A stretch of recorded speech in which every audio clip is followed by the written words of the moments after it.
Welcome to Beluga Stadium. The ocean holds so many wonderful secrets, and today we want you to come with us to take a deep dive into the ocean and to discover some of the world's most fascinating creatures, the beluga whales and Pacific white-sided dolphins. Welcome to Ocean Discovery.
Here at SeaWorld, we have the unique opportunity to care for so many different species of animals. And it's through that care that lasting bonds and relationships are created. Relationships that we are so excited to share with you today. Whether it's the majestic and graceful beluga whale, or the poised and powerful Pacific white-sided dolphin, each of these amazing animals truly is one of a kind. So let's take a closer look at our pod of beluga whales. We have all 11 of our pod of beluga whales here at the glass for you to see. You'll notice they come in a wide variety of sizes, shapes, and colors. Beluga whales do not possess a dorsal fin, common to most other whales and dolphins. Instead, they actually have what is called a dorsal ridge, and this can serve several different purposes. First, it allows for the whales to keep a low profile while swimming directly underneath an ice floe. Second, the tough layer of skin on this dorsal ridge allows for these animals to use it and press up underneath the ice floes to create breathing holes. Beluga whales have a large, round forehead called a melon, and this is actually an organ used for echolocation. The whales are able to move and shape this organ in order to influence the direction and frequency of their echolocation beams. Beluga whales are also nicknamed the canaries of the sea due to a wide variety of vocalizations that they can make. So let's see if our whole pod will demonstrate some for us today.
now he weighs in at over 760 pounds. Everyone, give it up for our whole pod of beluga whales.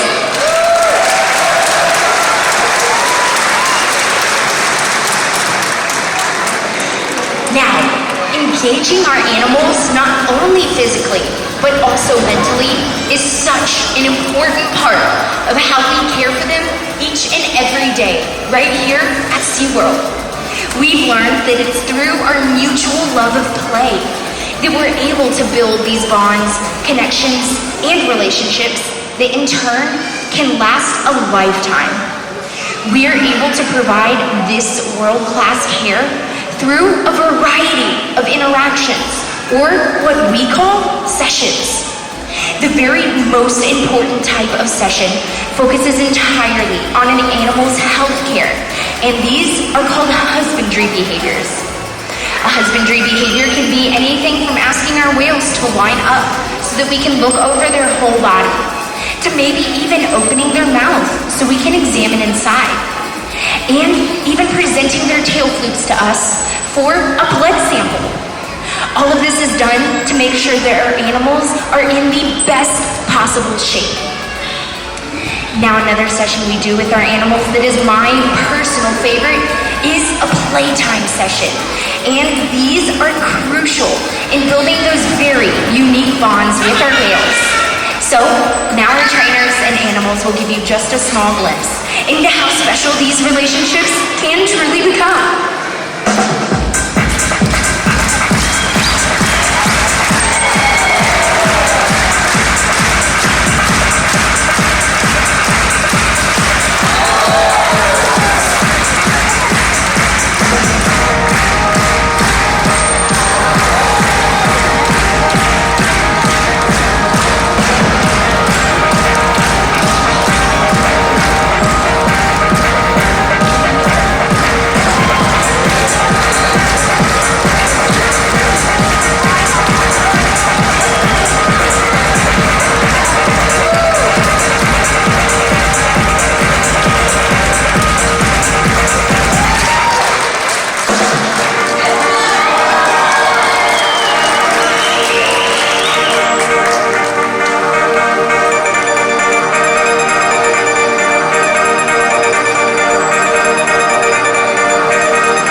different sessions with all of our animals each and every day here at Beluga Stadium.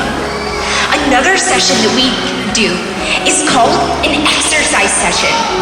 Now this type of session is exactly what it sounds like. Just like you and I, our animals, their bodies need to be stimulated as well. So we can ask them to dive down to the bottom of our 25-foot habitat and jump out of the water in what we call a bow. All of this is to get their hearts beating and their blood pumping. Learning sessions are very important though to stimulate our animals' minds, just like you and I need every day. So now here to tell us a little bit more about how we train and teach our animals every single day is Matt. Hi Matt. Well, thank you so much. People ask us all the time, how do we train the animals here at SeaWorld? Whether or not it's a 6-pound otter or a 12,000-pound killer whale, all of our training is exactly the same. We use what we call positive reinforcement, and today, Crissy is going to be learning a new behavior we call a center bow. Now, Crissy is about 37 years old, one of our 3 oldest beluga whales. But even though she's one of our older animals, we believe that mental stimulation and learning is a big key in their life. You know, shows, interactions, all those are really fun, but the most important thing to us is that our animals are living healthy and enriched lives. So off on our stage, we have Chris with what we call a target pole. Now that white buoy on the end of that pole is what our animals are trained to touch wherever it goes. Now this helps us shape behaviors such as forward flips, or even jumping just out of the water like that. And even though Crissy knows a bow, or what we basically jump, we are changing or shaping where that bow is emitted. So, in the beginning of our show, you might have seen Luna come out here and do that center bow. Crissy's learning that, and we want to be able to send that from behind the scenes where you guys can't see us send it. And so we want to send our first approximation from the front. You'll notice that Annie moved to the back. We're going to give her that same hand signal when she's out in the center of the habitat. So they're conditioned, basically, to hear that, know that they did something correct, and they can come back for some type of reinforcement.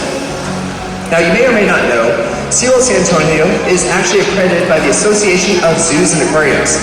And because of that, we are actually one of only 3 zoological facilities in all the U.S.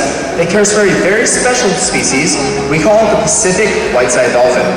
Now, we had the 11 blue whales that you all met earlier, but in just a moment, we're going to be joined out here by Bolt and Ipo for 2 of our 6 Pacific White-sided Dolphins, and these are our 2 boys.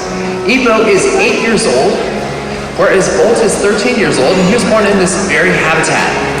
Now, Pacific white-sided dolphins are what we call a pelagic species. Basically, that means they live farther off the coast, and that's why they have this beautiful coloration. This is called countershading, and it's a type of camouflage that actually helps them to blend into their environment and hide from both predators and prey. Anything swimming above them, that dorsal or back that's very dark should blend in with the sea floor, and anything swimming underneath that, that beautiful white belly that's coming across that front habitat should hopefully blend in with the sky. Now they have a very powerful muscle we call the peduncle, and that runs from the midpoint of their back all the way down to their powerful tail flukes. In fact, those tail flukes are so strong they can even do this walking on water.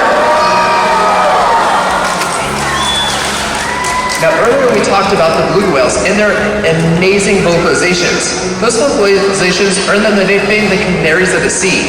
But our Pacific white-sided dolphins with their extreme athleticism are known as the acrobats of the sea. Wow, thank you so much, Matt, for helping us to learn more about the incredible species we care for here at Beluga Stadium. In fact, all of the animals that you have seen today are champions for their ocean counterparts, who unfortunately face an increasing threat to their lives and their habitats. Trash, noise pollution, declining food supply, and even habitat loss all plague our oceans. But your visit today directly helps support SeaWorld and all of our rescue and conservation efforts. And because of your help, we've been able to rescue over 40,000 animals. And that kind of teamwork is absolutely worth celebrating.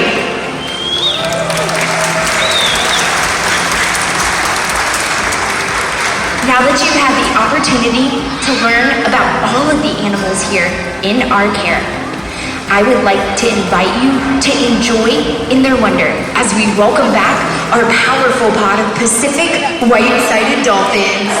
From the sky to the sea.